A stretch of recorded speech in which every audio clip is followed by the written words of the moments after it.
नमस्कार, स्वागत छ यहाँहरुलाई नेप्से ट्रेडरमा। आज 41.06 पोइन्टले चाहिँ बजार बढेको छ, जुन चाहिँ 2.03% ले हुन आएको छ। आज हाम्रो बजार एउटा सपोर्टको लेभलबाट फर्किएर है 2000 को लेभलमा एउटा स्ट्रङ सपोर्ट छ भनेर भनिरहेका थियौं र फाइनली बजारले 2000 मा सस्टेन गरेर साइडवेज दिनभरि साइडवेज गएर अन्तिम अलमोस्ट आधी घण्टा जति बाँकी हुँदा भनौं अथवा 45 मिनेट बाँकी हुँदाखेरि बल्ल बजारले चाहिँ एउटा अप र्याली समाएको थियो र एन्डिङ चाहिँ अल टाइम हाई है 2050 को लेभललाई पनि ब्रेक मैले चाहिँ 2050 सम्म पुगेपछि जस्तै यहाँनिर बढ्दै आएपछि 2050 मा अब झर्छ भनेर सोचिरहेको थिए हैन। अन्तिम मिनेटमा चाहिँ अब बजारले करेक्सन लिन्छ भनेर सोचिरहेको थिए, तर के भइदियो भन्दाखेरि 2050 को लेभललाई चाहिँ ब्रेकआउट दिएर चाहिँ बजारले माथितिर चाहिँ क्लोज आउट दिएको छ। आजको र्याली एकदमै सुनौलो थियो। आशा छ सबैको पोर्टफोलियो हरियो भएको छ, रिकभर लसहरु पनि रिकभर भएको छ है, र एटलिस्ट कम त सबैको भएकै छ। आजको दिनमा 200 वटा कम्पनीहरुको मूल्य बढेको छ। 18 वटा कम्पनीको मूल्य आज पनि घटेको छ र 2 वटा कम्पनीको मूल्य भने जस्ताको त्यस्तै रहेको छ। टप गेनरको कुरा गर्नुहुन्छ भने एचएल बीएसएल 9.83% ले बढेको छ। सर्किटको लेभलमा कारोबार गरेको छ यस हिमालयन लघु वित्त संस्थाले। त्यस्तै एसएमएचएल ले पनि सर्किटकै लेभलमा कारोबार गरेको छ। त्यस्तै एमकेएलबी, एमएचएल, एएचएल हरुले अलमोस्ट सर्किटकै लेभल भनौं हैन। त्यस्तै अरूहरु पनि हेर्छौं, जस्तै एफएम, डीबीएल, एसएपीडीबीएल, ईएनएल र मकर जस्ता अन्य कम्पनी एसजेसीएल हरुले पनि एकदमै राम्रो वृद्धि हासिल गर्न सकेका छन्। त्यस्तै टप युजरको कुरा गर्नुहुन्छ भने चाहिँ डिबेन्चर एउटा रहेको छ सेन्चुरी बैंक लिमिटेडको। त्यस्तै एलएलबीएस, एनआरएम, एसएलबीबीएल, एनआईसीएसएफ हरुमा चाहिँ आज पनि एकदमै नेगेटिभ अर्थात एकदमै नराम्रो चाहिँ यिनीहरुले सर्वाधिक घट्नेमा चाहिँ यी कम्पनीहरु परेका छन्। टर्नओभर वाइज हेर्नुहुन्छ भने आईएलआई, शिवम, एनआरएम, एचएलआई र एसएचएल मा चाहिँ टर्नओभर वाइज एकदमै ठूलो कारोबार भएको छ आजको दिनमा। त्यस्तै भोल्युमको आधारमा हेर्छौं भने चाहिँ आईएलआई, एनआरएम, केबीएल, शिवम र एसएचएल मा भोल्युम चाहिँ एकदमै ज्यादा आएको छ। ट्रान्जेक्सन वाइज हेर्छौं भने चाहिँ आईएलआई, एनआरएम, एमईएल, शिवम र अप्परमा चाहिँ ट्रान्जेक्सन निकै राम्रो भएको छ। अब हामी जाउँ र अर्को कुरा चाहिँ टर्नओभर यदि हेर्छौं भने चाहिँ आज हिजोको भन्दा त बेटरै आएको छ। 1.88 अर्बको झन्डै 1.9 भन्दा पनि भयो, तर हामीले जुन तरिकाको जुन आज अपस्विङ आएको छ त्यो अनुसारको चाहिँ टर्नओभर आएको चाहिँ छैन। नआउनुको कारण धेरै हुन सक्छ। नआउनुको कारण भनेको चाहिँ अब अन्तिम 45 मिनेट आधी घण्टातिर बढेको कारणले गर्दा नआएको पनि हुन सक्दछ हैन। दिनभरि किनभने टर्नओभर र भोल्युम एकदमै ड्राई अप नै थियो 2000 को हाराहारीतिर हैन, तर अन्तिम 30 मिनेटमै हो जति आयो त्यति चाहिँ अन्तिम 30 मिनेटमै आएको छ।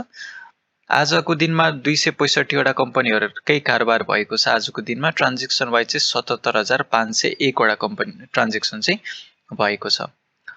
अब सेक्टर वाइज कुरा गर्छौं भने चाहिँ है बैंकिङ इन्डेक्सको आज एकदमै राम्रो योगदान रहेको थियो 0.96, जुन चाहिँ नेप्सेको आधी मात्र हुन गएको छ। बैंकिङ इन्डेक्सले अब आगामी दिनमा 7 मात्र दिए पुग्छ है, नघट्दियोस्, अलिअलि बढ्दियो भने मात्र भने पनि यसको 7 एकदमै राम्रो हुन्छ, किनभने एउटा हाई क्याप सेक्टर भएको कारणले गर्दाखेरि यो जस्ट नघट्दियोस्, बजारले एकदमै राम्रो परफर्म गर्छ।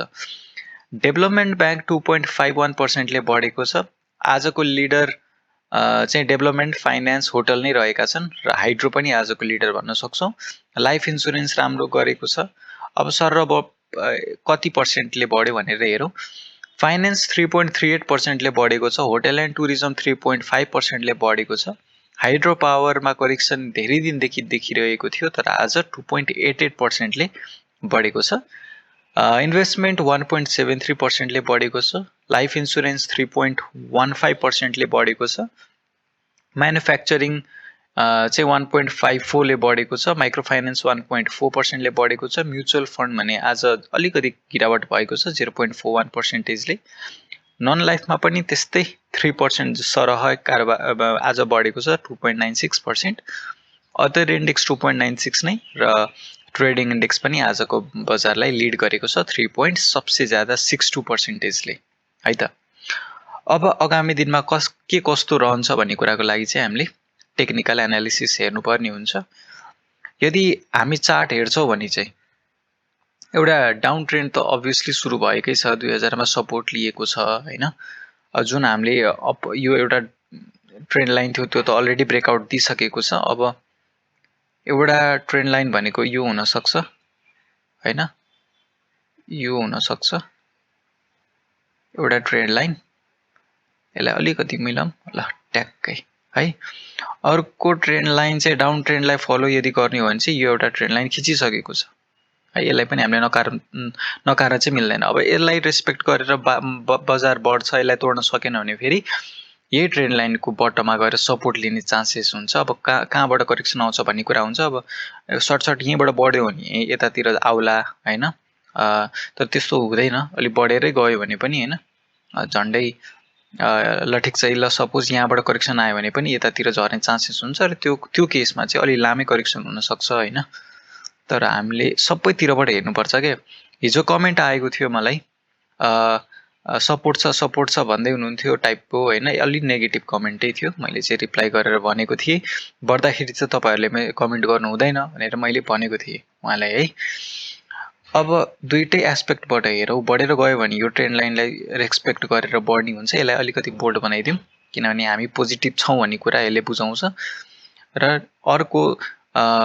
अर्को अल्टरनेट भनेको चाहिँ यो ट्रेन्ड लाइनलाई फलो गरेर झर्न पनि सक्छ। तर अलरेडी हामीले बटम लगाइसकेको भएर अब चाहिँ अहिलेलाई चाहिँ स्योरै बढ्छ। दुईटै ट्रेन्ड लाइन अनुसार रेस्पेक्ट गरेर बढ्ने नै भयो। अहिले दुईटै ट्रेन्ड लाइनको बटममा छौँ।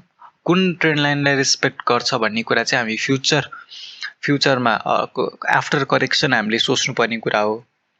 कहाँसम्म बढ्छौँ अहिलेलाई अल टाइम लोलाई टार्गेट बनाऊँ हैन, जुन चाहिँ यो 2230 छ। त्योभन्दा अगाडि करेक्सन पनि आउन सक्छ 2190 तिर। यसलाई चाहिँ हामीले एउटा सप्लाई जोन भनेर अहिलेलाई बुझौँ र अहिले चाहिँ बजार बढ्न सुरु गरेको छ। अहिलेलाई चाहिँ हामीले किनेर जस्ट रमाउने हो। मैले तपाईलाई बारम्बार भनिरहेको थिएँ किन्नको लागि रेडी हुनु होला। कोल्याट्रल लोड गरेर एनी टाइम किन्न सक्ने चान्सेस भन्नाले किन्न सक्ने स्थिति आउन सक्छ है भनेर मैले बारम्बार भनिरहेको थिएँ र नभन्दै आज बढ्न सुरु गरेको छ। इन्डिकेटर लगाएर हेरौँ। पहिलो इन्डिकेटर एमएससीडी लगाएर हेर्छौँ। एमएससीडी अनुसार हेर्छौँ भने चाहिँ हिस्टोग्राम पक्कै आज घटेको हुनुपर्छ र आज घटेको पनि छ। अब बाई सिग्नल नआउन्जेलसम्म चाहिँ हामी यसमा कन्फर्म चाहिँ हुन सक्दैनौँ। त्यसै गरी अर्को इन्डिकेटर आरएसआई अनुसार हेर्छौँ भने चाहिँ 40 हाराहारी चाहिँ यसले सपोर्ट लिएको देखिन्छ है त।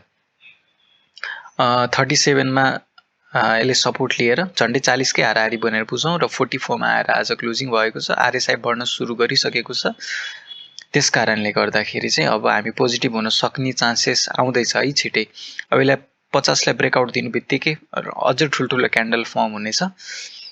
त्यस्तै अर्को इन्डिकेटर बोलिङ्गर ब्यान्ड लगाएर हेर्छौँ भने चाहिँ यसले लोअर ब्यान्डलाई सपोर्ट लिएर माथितिर बढ्न सुरु गरेको छ। पहिलो बोलिङ्गर ब्यान्ड अनुसारलाई चाहिँ हामीले यसको जुन मिडल ब्यान्ड छ यसमा पनि रेजिस्टेन्स आउन सक्ने अथवा यहाँबाट सप्लाई आउन सक्ने चान्सेस रहन्छ जुन चाहिँ 2127 मा हुन जान्छ र यसलाई पनि ब्रेकआउट दियो भने चाहिँ फाइनली हामीले अप्पर ब्यान्ड अर्थात् यो अल टाइम पहिलाको लो हाई थियो, अल टाइम हाई र बोलिङ्गर ब्यान्डको अप्पर लिमिट एउटै ठाउँमा पर्ने भएर हामीले 2210 2218 तिर चाहिँ हामीले एउटा सप्लाई जोन छ भनेर बुझ्न सक्छौँ।